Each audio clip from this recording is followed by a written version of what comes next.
ప్రతిపక్షాల విమర్శలు ఎలా ఉన్నా మూసీపై ముందడుగే తమ ప్రాధాన్యత అంటోంది తెలంగాణ ప్రభుత్వం. మూసీ పునరుజ్జీవనానికి మెగా ప్లాన్ ని సిద్ధం చేస్తుంది. మూసీ వరదల 100 ఏళ్ల రికార్డులు బయటకు తీసి మరీ కొత్త డిజైన్స్ ని సిద్ధం చేస్తోంది. అతి త్వరలోని తొలి దశ పనులు కూడా మొదలు పెట్టబోతోంది. ఇంతకీ మూసీ మ్యాపింగ్ ఏ విధంగా ఉండబోతోంది, నిధులు ఎక్కడి నుంచి వస్తున్నాయి, ఈ మెగా ప్రాజెక్టు ప్రత్యేకతలేంటో చూద్దాం.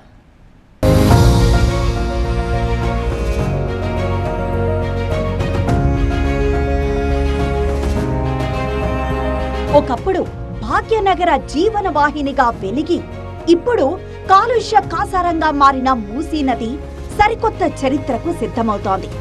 నగర పర్యావరణాన్ని, ప్రజారక్షణను పూర్తిగా మార్చేలా ప్రభుత్వం ఒక ప్రణాళికను రూపొందించింది. హైదరాబాద్ నగర పరిధిలో 55 కిలోమీటర్లు సాగే ఈ మహా ప్రాజెక్టును 2 విడతలుగా చేపట్టాలని నిర్ణయించారు. దీనికోసం ప్రత్యేకంగా ఏర్పాటు చేసిన Musi river front development corporation ఆధ్వర్యంలో మాస్టర్ ప్లాన్ కూడా సిద్ధమైంది. ఈ సుదీర్ఘమైన మార్గంలో అత్యంత కీలకమైన మొదటి దశ పనుల కోసం 21 కిలోమీటర్ల మేర నదీ తీరాన్ని ఎంపిక చేశారు.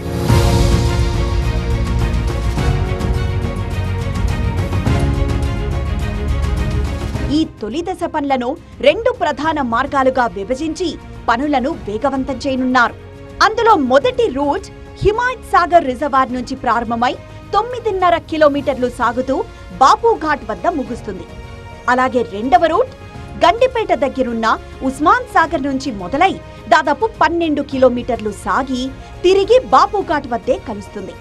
ఇలా 2 జంట జలాశయాల నుంచి వచ్చే ప్రవాహాలను బాపుఘాట్ వద్ద క్రమబద్ధీకరిస్తూ తొలి దశ పనులకు అంకురార్పణ చేయనున్నారు. ఇక్కడితోనే ఆగకుండా ఉస్మాన్ సాగర్, హిమాయత్ సాగర్ నుంచి నగర అవతల వైపున్న గౌరెల్లి గ్రామం వరకు ఎంత నీటి ప్రవాహం ఉంటుంది అనే అంశంపై కన్సల్టెన్సీ సంస్థలు అంతర్జాతీయ పద్ధతుల్లో శాస్త్రీయ అధ్యయనం కూడా పూర్తి చేశాయి.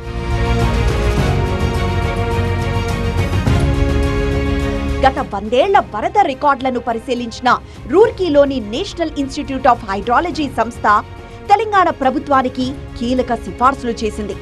భవిష్యత్తులో అకస్మాత్తుగా క్లౌడ్ బర్స్ట్ లేదా అతి భారీ వర్షాలు కురిసినా నగరం మునిగిపోకుండా ఉండాలంటే ఏకంగా 1,50,000 క్యూసెక్కుల గరిష్ట వరద ప్రవాహాన్ని తట్టుకునేలా మూసీ నదీ గర్భాన్ని, దాని డిజైన్లను రూపొందించాలని స్పష్టం చేసింది.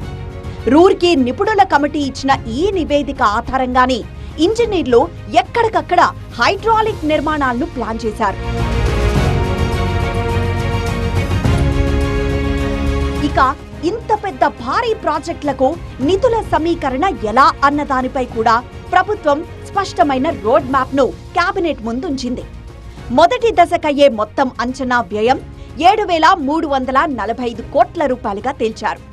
ఇందులో హిమాయత్ సాగర్ నుంచి బాపుఘాట్ వరకు 3,232 కోట్ల రూపాయలు కాగా, ఉస్మాన్ సాగర్ నుంచి బాపుఘాట్ వరకు 4,113 కోట్ల రూపాయలు ఖర్చవుతుందని అంచనా వేశారు. ఈ భారీ బడ్జెట్లో సింహభాగం అంటే 4,500 కోట్ల రూపాయలను ఆసియా అభివృద్ధి బ్యాంక్ నుంచి రుణంగా తీసుకుంటారు. మిగిలిన 2,845 కోట్ల రూపాయలను రాబోయే 2 ఏళ్లలో రాష్ట్ర ప్రభుత్వం తన సొంత వనరుల నుంచి కేటాయిస్తుంది. ఒకవేళ బడ్జెట్పై భారం పడితే మూసీ అభివృద్ధి సంస్థ పరిధిలో ఉన్న ప్రభుత్వ భూములను అమ్మి ఈ నిధులను సమకూర్చుకోవాలని, లేదంటే ప్రభుత్వమే నేరుగా భరించాలని నిర్ణయించారు. అయితే ఈ వ్యయం కేవలం నిర్మాణాలకేనని, భూసేకరణకయ్యే ఖర్చు దీనికి అదనమని అధికారులు స్పష్టం చేస్తున్నారు. ఈ పనులన్నింటినీ అత్యంత పారదర్శకంగా, వేగంగా పూర్తి చేయడం కోసం ఇంజనీరింగ్, ప్రొక్యూర్మెంట్ అండ్ కన్స్ట్రక్షన్ పద్ధతిలో టెండర్లు పిలవాలని ప్రభుత్వం నిర్ణయించింది. మూసీ ప్రాజెక్ట్ అంటే కేవలం ఉద్యానవనాలు, నడక మార్గాల కోసమే ఈ ప్రాజెక్ట్ అనే భావన కొందరిలో అయితే ఉంది. అయితే నగర మురుగునీరు నదిలోకి చేరకుండా అడ్డుకోవడం, ప్రవాహ మార్గంలోని ఆక్రమణలను తొలగించడం, నదీ తీరాలను పర్యావరణహితంగా మార్చడమే దీని అసలు లక్ష్యమంటోంది ప్రభుత్వం. వారసత్వ కట్టడాలను కాపాడుకుంటూనే నదిలో జల విహారం, పర్యాటక రంగం కూడా డెవలప్ చేయనున్నారు.